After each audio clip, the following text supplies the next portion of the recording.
Isa sa pinakamatinding balita noong 90s ay yung ozone disco tragedy. Magandang gabi bayan! Sinimulan ngayon ng Quezon City Government at ng mga ahensya ng pamahalaan ng malawakang investigasyon sa malagim na sunog na naganap sa ozone disco sa May Timog Avenue, Quezon City. Ito yung pinakamatinding trahedya na may kaugnayan sa sunog dito sa Pilipinas. Sa katunayan, naibalita din to sa ilang mga bansa. 162 na katao ang namatay sa sunog at mahigit 90 katao naman ang sugatan. Paano umabot sa ganun karami ang mga biktima? March 18, 1996 nangyari yung trahedya. Ito yung mga panahon na end of school year na. Kaya nakaisip ng gimmick si Ozone Disco. Nagkaroon siya ng graduation promo kung saan 50% sa mga estudyante. Sinasabi na 35 to 50 tao lamang daw ang capacity ng establishment.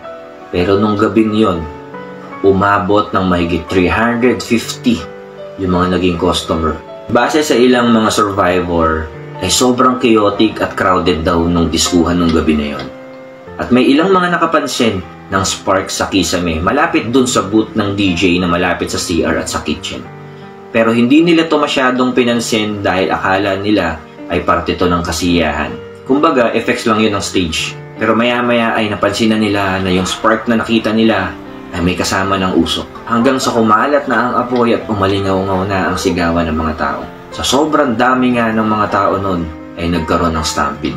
At ang pinakamatindi nun, hindi sila makalabas dahil dun sa pintuan. Papasok yung swing ng pinto para mabuksan mo ito. At since nasa loob sila, na itutulak nila ito palabas, kaya ayaw mabuksan ng pinto. Makalipas ang 2 oras ay napatay ng mga bumbero ang apoy at bumungad sa kanila ang patong-patong ng mga katawan at wala ng buhay.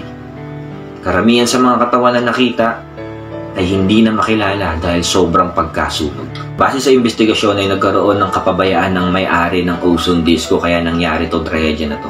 Walang fire exit, walang mga water sprinkler at ang pinakamatindi doon, yung structure ng pintuan.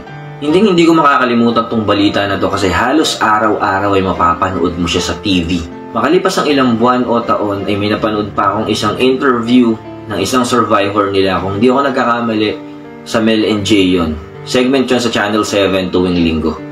Hindi ko makalimutan yung napanood ko na yun dahil dun sa itsura ng survivor. As in, deformed na talaga yung itsura niya. Nakakalungkot lang din isipin, no? Na dahil sa kapabayaan, napakaraming buhay ang naapektuhan. Karamihan sa mga survivor, hindi na nakapagtrabaho ng maayos at natakot na makipaghalubilo sa ibang tao.